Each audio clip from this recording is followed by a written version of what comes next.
ওই আমাদের রাজ্যে 18 সালের পর বিজেপি আইপিএফটি জোট সরকার এখন সঙ্গে তীব্রমতা যোগ হয়েছে।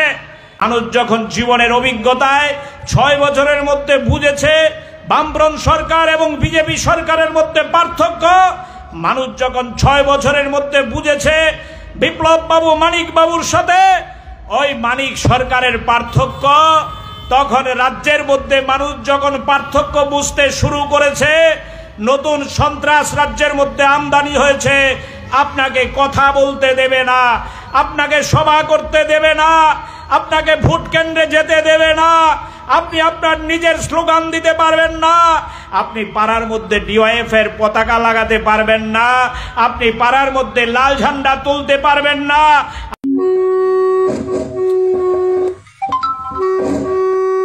আর সবশেষে এটাই বলবো, কংগ্রেস সিপিএম ভাইদের আসন্ন পঞ্চায়েত নির্বাচনে প্রার্থী হওয়ার স্বপ্ন দেখবেন না।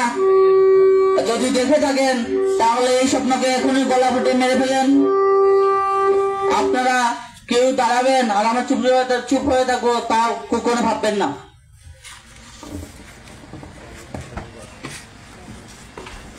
কংগ্রেস সিপিএম রুশিয়া বান্দাবাদ রুশিয়া हमसे जो टकराएगा।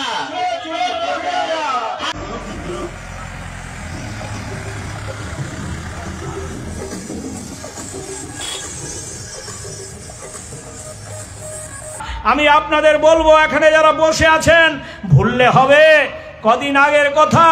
আজকে যিনি আমাদের রাজ্যের মুখ্যমন্ত্রী, ভদ্রলোকের সাথে আমাদের ব্যক্তিগত কোনো শত্রুতা নেই, আমাদের প্রতিবেশী গণরাজ্য চৌমুহনীতেই বাড়ি, এ রাজ্যের প্রাচীন অভিভাবক। আমি জিজ্ঞেস করি, উপনির্বাচনে যেই নির্বাচনে জয়ী হওয়ার মধ্য দিয়ে রাজ্যের মুখ্যমন্ত্রীর গদি টিকিয়েছিলেন, এই উপনির্বাচনে এই তুলসীবতী স্কুলের ঘটনা আপনাদের মনে আছে? এখানে এই যে বুথ কেন্দ্র হয়েছিল, আগরতলা শহরের মানুষ ভোট দিতে পেরেছে, কাছারিপট্টির মানুষ ভোট দিতে পেরেছে। সকলের কাছে আইডি কার্ড রয়েছে, আপনার কাছে আইডি কার্ড নেই কেন? ঠিক আছে, আমি নিয়ে আসছি। তাহলে আপনি লাইন ধরেছেন কেন? ঠিক আছে, আমি নিয়ে আসছি। এখন আপনি বেরোতে পারবেন না, এখন আপনি বেরোতে পারবেন না, একেবারে এখন আপনি বেরোতে পারবেন না। দাঁড়ান, আপনি আইডি কার্ড ছাড়া লাইনে কি করে দাঁড়ালেন? আপনার ভোট হয়ে গেছে না? এক সেকেন্ড, আঙুলটা দেখান প্লিজ। এবার আঙুলটা দেখান প্লিজ। আঙুলটা দেখান প্লিজ। ভোট হয়ে গেছে তো? তো লাইনে দাঁড়িয়ে আছেন কেন? আমার ভোট? হ্যাঁ, লাইনে দাঁড়িয়ে আছেন কেন? আপনাকে লিসেন, সেন্ট্রাল ফোর্স আপনাকে বের করে দিয়েছিল। প্লিজ দেখান আপনার নাম কি? সরি, আপনার নাম কি? সরি স্যার, আপনার নাম কি বলুন? আপনার ভোট হয়ে গেছে তো? আপনার নাম কি? বলুন। আপনার নাম কি? বলুন। আপনার নাম কি?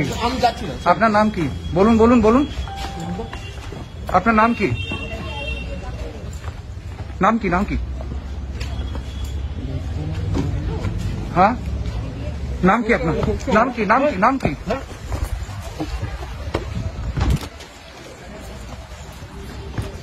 নাম কি?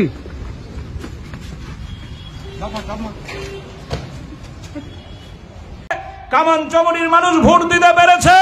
এই তুলসীবতী স্কুলের লাইনের মধ্যে শান্তির বাজারের যুবক, তুলসীবতী স্কুলের ভোটের লাইনের মধ্যে বেলুনিয়ার যুবক, তুলসীবতী স্কুলের ভোটের লাইনের মধ্যে বিশালগড়ের যুবক। কি তাদের পরিচয়? না তারা যুব মোর্চার, না কি তাদের পরিচয়? বিজেপির ওই এলাকার মাতব্বর মানিক শাহকে ভোট দেওয়ার জন্য তুলসীবতীর বুথ সেন্টারে দাঁড়িয়েছে। ভয়ে কাঁপছে থরথর করে বিজেপির সরকার, ভয়ে কাঁপছে বিজেপির তৎকালীন এখনকার নেতারা। এই ভয় থেকে তারা মানুষের টুটি চেপে ধরতে চাইছে। একটাই রাস্তা, গণতন্ত্র নিধন করো। গণতন্ত্রে মানুষের কথা বলার যে অধিকার, এই অধিকার আটকে দাও। গণতন্ত্রের যে সবচেয়ে বড় উৎসব ভোটাধিকার, সেই ভোটাধিকার হরণ করো। গণতন্ত্রের যে সবচেয়ে বড় উৎসব সত্য কথা বলো, এই সত্য কথাকে মুছে দাও। মিথ্যার ফুলজুরি আমদানি করো, প্রচার আমদানি করো, মিথ্যা কথার মধ্য দিয়ে ফ্ল্যাশ লাগাও, লাইট লাগাও, আগরতলা শহরকে রাঙিয়ে দাও। আমি একটি কথা বানিয়ে বলছি না। ওই যারা ফেসবুক ফলো করেন, সোশ্যাল মিডিয়া ফলো করেন, তারা দেখবেন গোটা রাজ্যের রাহাজানি চলছে। গোটা রাজ্যের মধ্যে নানান কায়দায় মাফিয়াদের অত্যাচার চলছে। এটা মনে করেন যদি এমনিতে এমনিতে হচ্ছে। নবারুণ বলছিল আজকে রাজ্যে আইনের শাসন নেই, মুখ্যমন্ত্রী রাজ্য শাসন করতে পারছেন না, ডিজি শাসন করতে পারছেন না। বিশ্বাস করবেন কিনা জানি না, আমি নাম বলবো না, পুলিশ অফিসারদের ডেপুটেশনে গিয়েছি, বড় পুলিশ অফিসার ডেপুটেশনে গেছি, ডেপুটেশন দিয়ে যখন বেরিয়ে আসছি বলছে সাহেব একটু দাঁড়ান, দাদা একটু দাঁড়ান, কানে কানে বলছে আমাদের কিছু করার নেই, নির্দেশ আছে, ধরা যাবে না, তাদেরকে পারমিশন দিয়ে দেওয়া হয়েছে, লুটে পুটে খাও, এলাকা দখল করো, নৈরাজ্য তৈরি করো, পয়সা কামাও, লুটে নাও, চাকরি হবে না, চাকরি দেওয়া যাবে না। প্ল্যান করে পরিকল্পনা করে গোটা রাজ্যের মধ্যে আজকে এই পরিবেশ তৈরি করা হয়েছে।